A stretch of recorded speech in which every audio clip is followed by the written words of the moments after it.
Okay, hypers if you're aware of a YouTuber by the name of Peter Coffin. I think we all know who they are. They go by they, them pronouns, by the way, so let's not do any misgenderinos in chat.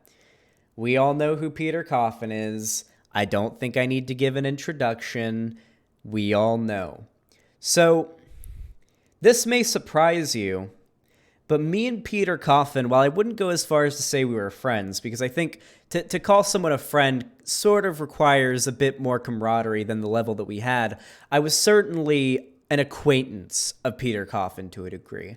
I actually made multiple videos in which I defended Peter Coffin from particularly the woke scolds. I don't think I need to go on about how much woke scolds upset me, okay? I really don't like woke scolds. They call everybody in BreadTube, like, they tend to be quite abusive. I haven't talked about them in a while. Sometimes I mention them in passing, but I don't really talk about them all that much anymore. All right, that they're very cringe, and they tend to be very, very abusive, especially to creators that they like to go after, okay? And they like to go after Peter Coffin a lot. They accuse Peter Coffin of being a class reductionist, a racist, at some points even a fucking pedophile. I actually made a whole video about that, defending Peter Coffin. Let's see if I can find it. Let us see, where is it? Where is it? Let's see if I can find it. Here it is. Look at that. Look at that. War on BreadTube. Peter Coffin drama and the war on BreadTube. This is about, this is a video I made defending Peter Coffin against claims that that they were a pedophile. I apologize. Did I misgender? Hopefully I didn't misgender. That they are a pedophile. That was the claim being made. And I've also defended them on a couple of other allegations towards them that I viewed as being quite terrible and unsubstantiated. And I liked Peter Coffin for quite a while. And me and Peter Coffin got along quite a bit. I didn't really buy any claims that they were a class reductionist, and things were all good. It was all peachy keen, fantastic. But then something bad happened. Bernie lost the Democratic Party's nomination, and Biden won. And the topic of Bernie or bust started to become pretty damn prominent. Whether or not we should vote for Biden to beat Trump. And at the end of the day, we ended up beating Trump. Biden won. We beat Trump. It was fantastic. But whenever this discussion was happening, we saw a lot of leftists, disappointedly, coming out as Bernie or bust. And along with that, revealing that maybe they don't care as much about the rights and the well-being of marginalized groups as I may have initially thought. And I know many other people had the same reaction. Like, for example, Peter Coffin. So Peter went really, really hard on the Bernie or bust stuff. And then they went really hard on some pseudo-class reductionist arguments, some accelerationist arguments. I don't have any on hand right now because I didn't fucking gather them, but, you know, we'll get into that in a minute. They started going off on a few pseudo-Bernie or bust, pseudo-kinda class reductionist, accelerationist arguments. For example, their friend Angie Speaks, who here knows who Angie Speaks is? Pretty good close friend of Peter Coffin? Any hypers in chat? Anyone here know about Angie Speaks? Well, she tweeted that she would come the hardest she'd ever came in her life if Trump beats Biden just to own the Libs. She tweeted that. So you have to understand that when somebody tweets something like that, it becomes pretty damn clear that maybe they don't give as much of a shit about the rights of minorities and marginalized groups as they care about dunking on libs. And so I just sort of kept it to myself. I was pretty cringing. I was cringing pretty hard about that. But what really sort of got me to not like Peter and Angie anymore, after being, pretty big fans of them, was when Vosh was doing a Minecraft stream. I believe it was a Minecraft stream. It may have been another game stream, but I remember at least I was playing Minecraft when I heard it. Vosh was doing a phone stream. He was moving from his old room in his house to a new room. And he was doing a phone stream. And someone asked him what his thoughts were on Peter Coffin and Angie Speaks. And Vosh's response was, and I quote, as closely as I can remember, I think they might have some class reductionist tendencies. Peter and Angie fucking lost it on Twitter after that. So Angie Speaks then went on to tweet something along the lines of, Vosh is a freak. Shortly after that, progressively, Peter and Angie started making allusions to the idea that Vosh is a pedophile, and then continued on to sort of break down with the pro burn your bust shit and just hating libs as much as possible.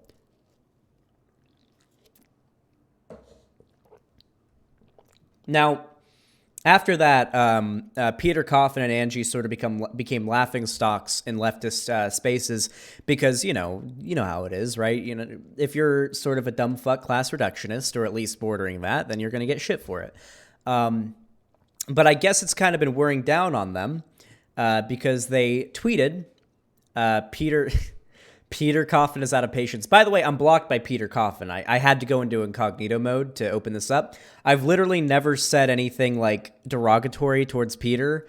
Not even really on stream, I don't think, up until this point, and definitely not on Twitter as far as I'm aware. I could have. I don't remember, but I feel like I would remember if I like shit-talked Peter. I probably shit-talked Angie, but I don't know about Peter on stream. Xander Hall, important related tweets if you don't have them already. Angie and Peter supporting someone very, very bad, transphobic bullying. I'm not a fan of Corvidae. I do hate Corvidae.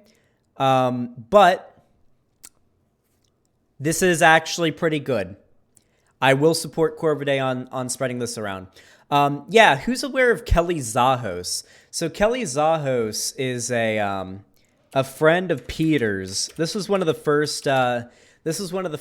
oh, wow. She renamed herself to the Spectre. Kelly Zahos is a friend of Peter's who is kind of a TERF, kind of a transphobe. Basically is the borderline right-wing kind of centrist Tim Pool type class reduction. It's really hard. It's like, God, political labels escape this woman. It's crazy. She's basically trying to take ContraPoints and PhilosophyTube's brand and instead sort of use it to push a pseudo-left, more class reductionist, anti-woke perspective. It's really fucking weird. Peter is friends with this person, a patron of theirs. It's really fucking weird. Yeah, so here's a tweet from Kelly. So this middle-aged man has been stalking me across platforms for a year looking for ways to deplatform me, and a little birdie just told me that he has a Discord for his fan base of 40K and that 75% of the discourse is about me. All they do is post my tweets and talk about me. Lol. Pretty sure the person they're talking about is a trans woman, so, good friend of Peter Coffin. Just the standard narco, self-aggrandizing, self-pitying indulgence. Sorry, folks, no stream tonight. Awful dysphoria hours. So this is a friend of Kelly. Oh, Lord, lol. I hope Jessica Yanive's twin brother gets over it for his own mental health and stops smearing and harassing women on the internet for merely disagreeing with them. Friend of Peter Coffin's, by the way. Kelly, BreadTubers, when their teenage fan they've been stalking turns 18.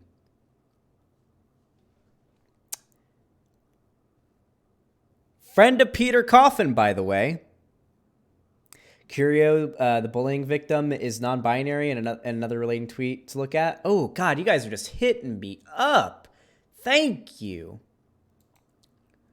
Peter Coffin, why do you follow this person? Here is why they are bad. The bigger question is why you think you have any influence over who I follow or any idea why I follow them? Your brain is rotting. Go away. This is basically the stage where people are looking to do guilt by association, which only works with your crowd. BreadTube fandom. Why you think I exit? Guilt by association. You don't have a valid argument by claiming guilt by association when you literally give money to the person that we're talking about and signal boost them, okay? So, yeah. This is the person that Peter Coffin has been signal boosting, is friends with, and is a patron of. So after getting shit about this kind of shit for a while now, Peter Coffin is now hashtag walking away. They are walking away. BreadTube, the current iteration of the skeptic movement, people are beginning to get that. Problem is, what comes next cannot just be the skeptic movement 3.0. We need to hit the reset button, reject BreadTube, and move on. We do not need a BreadTube dunking industrial complex. So yeah, basically they're hashtag walking away, I guess. Yeah, and then they also tweeted this. I'm not going to refer to the essentialism parading around calling itself anti-racism as anti-racism anymore. Going to call it woke racism, permanent radicalization and fetishization of standpoint of woke racism. Basically, they're just getting mad about, I guess, black people being too militant with their anti-racism, I guess. These things are ultimately essentialism. That is to say, woke racism essentializes. I think you guys get the fucking idea. Basically, Peter Coffin has been going on just for the last, honestly, last few months, but most recently for the last, week or so about how they're going to leave BreadTube, how they're abandoning it, how the left is getting too woke scoldy and too virtue signally and too woke. It's fucking weird. Okay, guys, listen to me. Usually, when I talk about woke scolds, I'm going after the woke scolds. Overwhelmingly, that's what I'm doing. But listen to me. Woke scolds are not, and have never been, a valid reason to not be a leftist, okay? They suck, okay? They bully, they lie, they harass, they dogpile people that agree with them on 90% of issues, if not more.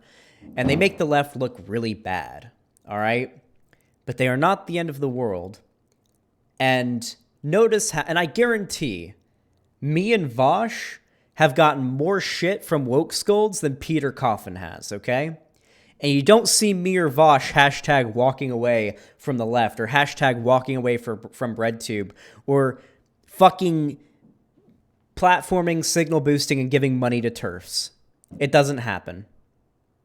It doesn't fucking happen, okay? Peter, get your shit together, my dude. Please. I defended you when it came to the woke scolds, all right? You know I'm not a woke scold. You know that I'm not like an ultra woke fucking wokelit lefty or whatever. You know that's not the case. You've heard my arguments. You've seen I've defended you from these people. I know who they are. I've seen their arguments. I argue against them all the time. You know this. This is a heart-to-heart with you right now, Peter. If you ever see this, please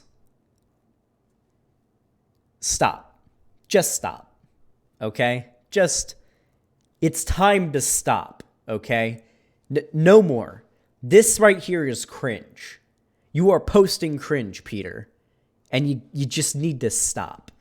Same goes for Angie, I'm going to come when Trump wins and blows the liberals out, speaks, okay? Same towards her, all right? It's time to stop. Just quit it, all right? You guys have to be careful.